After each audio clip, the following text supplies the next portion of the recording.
Howard Kurtz is a media watchdog on CNN, and whenever I think of him, I think of this clip here. Listen carefully, there's a lot of hidden cues in here, then we'll talk about it. Sorry, it's not true. It's not fundamentalism true. that connects it. This It is okay, true. it is- Eric, hold on. It is not. You know what's called an army of God. Time out. Time out. I want to say a couple things, and then we'll resume this conversation. Let me tell you what bothers me about the tone on the airwaves, and I don't want to see us descend into the same kind of tone here. Everybody who does commentary for a living is entitled to say what they think. This is, as you say, Michael, an emotional issue.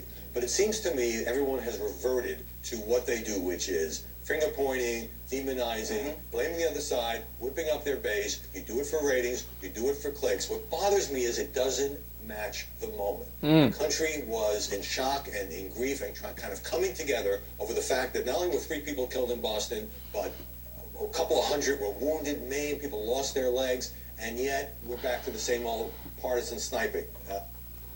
That's what I like to call the dumb man's intellectualism. Now, somebody who doesn't follow politics might listen to that clip and think, oh, look, he's the only one being reasonable while everybody else is bickering. But no. See, the thing is, somebody who doesn't know politics might think that. He is the gold standard of false equivalency. So in that clip, Cenk Uygur from the Young Turks and Michael Medved, who's a right-wing talk show host, they're having a good debate, right? They're sniping back and forth. They're trying to get to the truth. Now, sure, there's points where they're talking over each other, but nevertheless, they're battling concepts and ideas and talking about different circumstances of reality, and they're doing what actually intelligent people do, right? And then Kurtz chimes in with the substance of a little kid saying, Mommy and Daddy, stop arguing!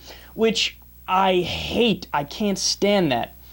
And it's intellectual laziness masquerading as intellectual superiority. Because essentially what he was saying is, oh, the tone from both sides! The tone, the partisan sniping, I can't stand the tone. But if you're so concerned about tone, which is all Kurtz is ever concerned about, then what are you missing?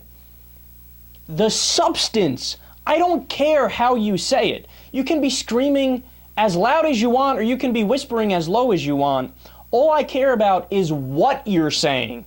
And is it true or is it false? So Kurtz is essentially the anti-secular talk radio. He's the opposite of what we do here on the Kyle Kulinski Show. It's all about tone. It's nothing about substance. Well, Kurtz just stepped into some shit because he wrote an article about Jason Collins on the Daily Beast, which he's a contributor to. Jason Collins, of course, being the first openly gay professional sports player, male professional sports player in the United States. And he said he demonstrates to a T exactly what we're talking about here. The entire article is about Jason Collins. He came out, sure, but he's missing one major detail. He was engaged to a married woman. No, I'm sorry. He was engaged to be married to a woman. That's what I meant to say. He wasn't like stealing somebody else's wife or anything. And he went on and on in the article about this irresponsible media is fawning over Jason Collins, but why isn't anybody talking about the little detail that he left out, being that he was engaged to marry a woman? Now, this is directly from Collins' ESPN article. Quote, "When I was younger, I dated women. I even got engaged. I thought I had to live a certain way. I thought I had to marry a woman and raise kids with her.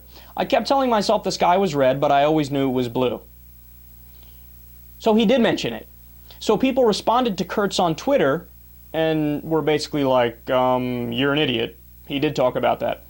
So then Kurtz went and changed part of his article from Collins left out one detail to he, quote, downplayed one detail. But that's not all. It wasn't just that Collins said that in his piece in Sports Illustrated. In the first interview he did with George Stephanopoulos, quote, this is what Stephanopoulos says. "Did you think you might grow up, continue to play, grow old, get married, have a family, and never come out?" Collins responded, "I knew that I tried everything in the book as far as trying to convince myself, to lead the life that you supposedly should. Stephanopoulos said, "You were engaged to a woman at one point, right?" Collins said, "Yes, and calling off the wedding was obviously a tough decision, but it was the right one because I knew I wasn't getting married for the right reasons. I still love her to this day. She's a great person, but as far as doing what was right for both of us, it was the right decision." So you have to understand, Kurtz even goes as far in his article as to say, quote, Collins didn't come clean. And a line from the article about this on the Huffington Post sums it up so best. Quote, "I'm at a loss as to how Collins would have upplayed his engagement. Perhaps he should have disclosed the seating chart of the wedding he never had?" In other words, what are you saying, Howard Kurtz? You're attacking him for not doing something that he did. Kurtz continues, "But Collins was hailed by the media and other public figures for having the courage to tell his story. He mentioned the engagement to Sports Illustrated, but didn't dwell on it." So now you want him to dwell on it instead of just bringing it up? I literally don't get Kurtz's argument. So you get it by now, what Kurtz was saying. But the question is, and this is the important part, why? Why did Kurtz write that horrible article? I mean, it was such a stupid article. And all it took was if he had read the whole Sports Illustrated article or listened to the whole Stephanopoulos interview, there's no way he could have written that article, right? Because Collins says it. Either that or he listened to it and read the whole thing and he's just an idiot, right? But I realized, wait a second, there's a few reasons why Kurtz wrote the article. Number one is he wants to be the smartest guy in the room. So he thinks he's making a point that none of us thought of, and that our response will be, "Oh, right, I never thought of that. That's good," right? When our real response was, "Oh, right, yeah, I never thought of that," because it's dumb. But number two, it goes back to the same thing that we saw him do in that clip there, right? Which is he has a need for neutrality at all costs. So most of the media is piling on, and they're saying, "Man, look, Jason Collins, man, that's tough. We commend you for coming out." Even if somebody doesn't even necessarily agree with living a gay lifestyle or being gay or whatever it might be, it's still a tough thing to do. A lot of support on Twitter. There's only a handful of people who are being douchebags. The far right-wing media like Limbaugh and Brian Fisher, and then the idiot Chris Broussard, and that's all I've seen so far, right? So the media is piling on about how great Jason Collins is. So what happens when you do that and Howard Kurtz is watching it? Just like we talked about in the clip, man, he has to blame both sides equally and give both sides equal credit. He can't stand that the Jason Collins story is black and white. He can't stand that one side is correct and you should be saying, "Hey man, that was tough, good job," right? So he has to join the other side to try to balance it out and get that fake neutrality that he cares so deeply about.